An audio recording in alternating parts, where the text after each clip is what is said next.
Hi, everyone. Welcome back. I'm really excited about who we're talking to today. Today, we have another Silver Apple winner, Jill Burkhardt from North Shore Animal League America.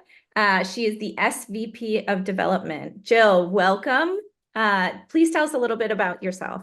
Thank you, Alicia. Happy to be here. Let's see. I've been working with North Shore Animal League America now. I can't believe it, clicking over 18 years. I run a lean team, but very committed team to fundraising. That's all we do. We live and breathe fundraising. We're trying to raise as much money as possible so that we can rescue as many animals as possible. And of course, take care of their every medical need and get them into a loving, responsible home. That is our mission.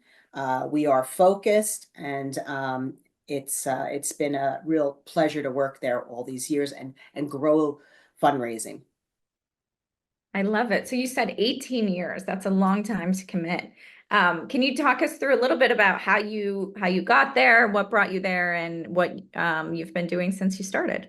Sure, trying to keep the story a little short. Let's see, I was in Manhattan for 12 years prior to joining with the league, and I had just had my son, my one and only son. And it was hard to manage the commute to Manhattan from Long Island, and it was a good time for a change.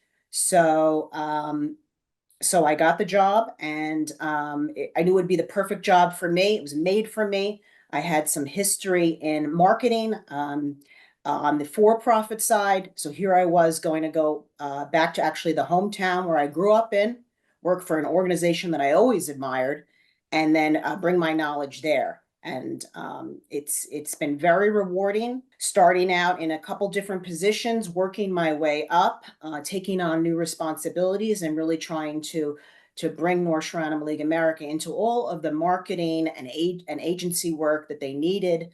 So making great improvements to improve our fundraising and work with donors and get real big commitments to keep building the organization.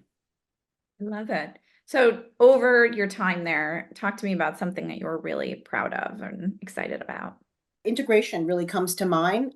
People were working in silos. We hear this all the time. So I really, took on the team, made them a part of some of the decision making, listened to their ideas.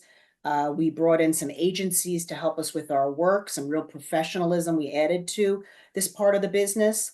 And I think the team feels that they're making a difference. I think that's really what it's all about. So we report on a lot of our great statistics.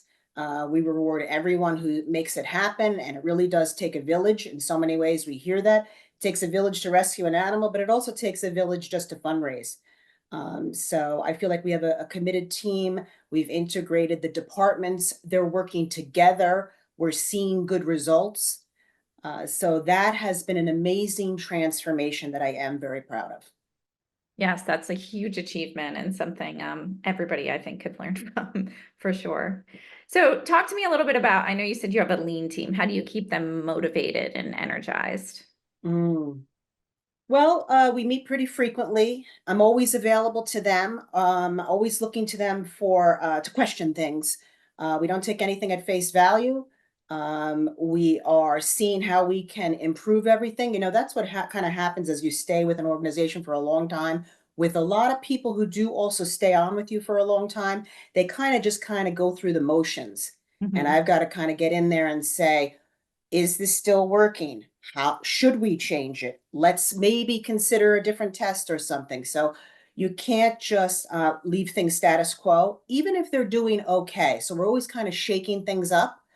I think we have some people who get excited about that. They start looking at things differently, and that seems to have worked for us. Very nice. So you're involved, I believe, with DMFA, which is the Direct Marketing Fundraisers Association. Yes. Can you talk to us a little bit about what you do there and the importance really of kind of giving back?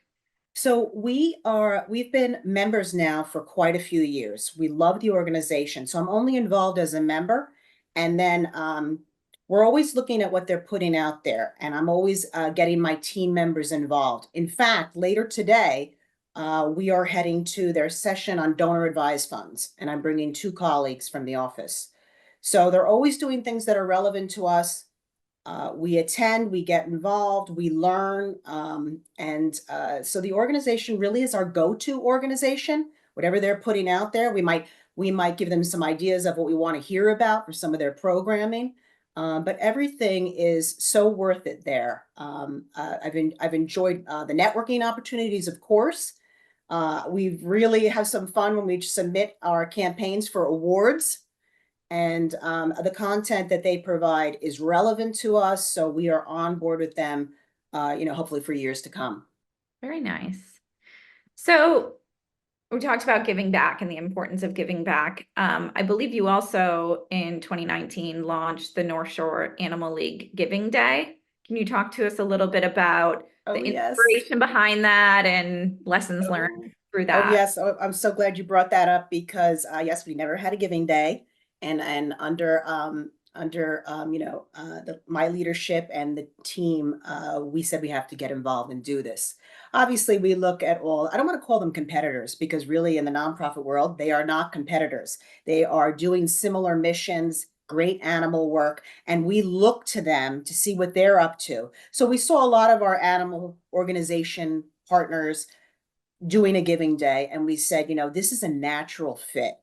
I don't know why we didn't do this earlier. This is terrific for us. We can really rally around a giving day. We can get people motivated to give on that day. We learned a lot from Giving Tuesday. So yes, we instituted it in 2019. We haven't looked back. We make it as big of an event as possible. We make it take over our website. We get our customer service involved, so other departments outside of development. We get our volunteers involved.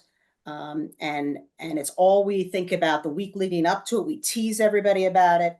And it's really become a real motivator for donations. It's amazing what you can bring in 24 hours when people have the right content and the right messaging and feel they're making a difference.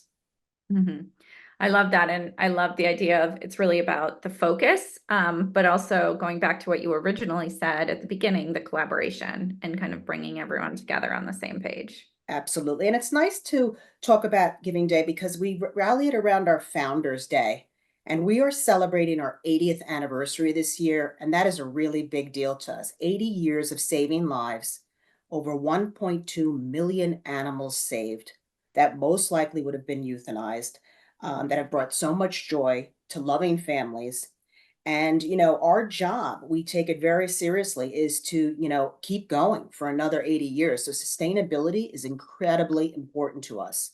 So we have to make the right decisions now, to set us up on firm footing to keep doing this for decades to come. So we're going to be here, I can assure you, and we try to pass that on to our donors who expect that of us. Mm-hmm.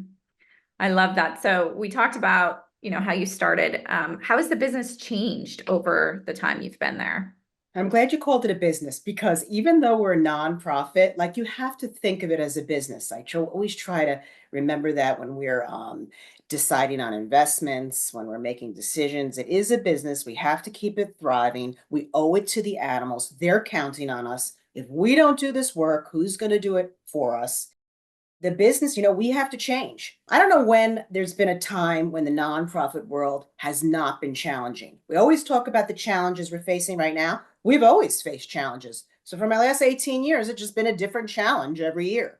So it's hard to fundraise. It's hard to keep the dollars coming in the way they come in. That's why we have to change. So we know right now that our donor pools are shrinking, right? So we have less people to get donations from. That's a problem.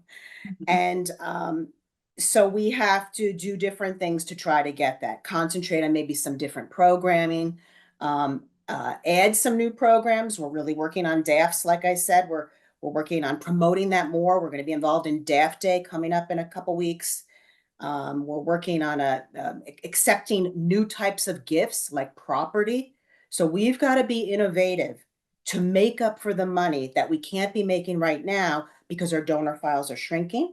Even though we try to retain donors, we try to bring back lapsed, we try to work on attrition all the time. We, of course, try to make an investment in acquisition and bring new people to the file. So we're doing all the things we're supposed to be doing. We're just not getting the same results.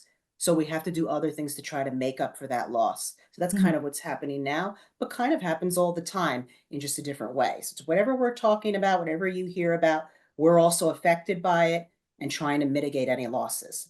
Mm-hmm. So looking forward, are there any trends you're watching really closely or trends you've been monitoring over the last year or two? Yeah, things come to mind like obviously we're trying to gain some more momentum in the world of cryptocurrency, trying to get, we do accept it, trying to get more people to give it, reminding people that IRAs are great gifts, donor advised funds again. Um, and then I did talk a little bit about property. So we want to talk, we obviously plan giving is an important focus, but we want to talk to people now, people who are alive and well, and may want to give to us in different ways. So we are looking to now accept the donation of all types of property, which can be quite significant if those types of gifts do come in, and a great way for people to give to a charity. We want our donors to start thinking about more than just a donation. What other things can they do for us? So now a big part of Marketing Club of New York is focused on the next generation and bringing in, helping people graduating college, get into the business. What advice would you have for anyone thinking about starting a career in marketing or the nonprofit space, either one? That's a great question. I really believe in educating the next generation. I did want to just touch on, we have an educational program at North Shore Animal League America. It's called the Mud Agrees Curriculum.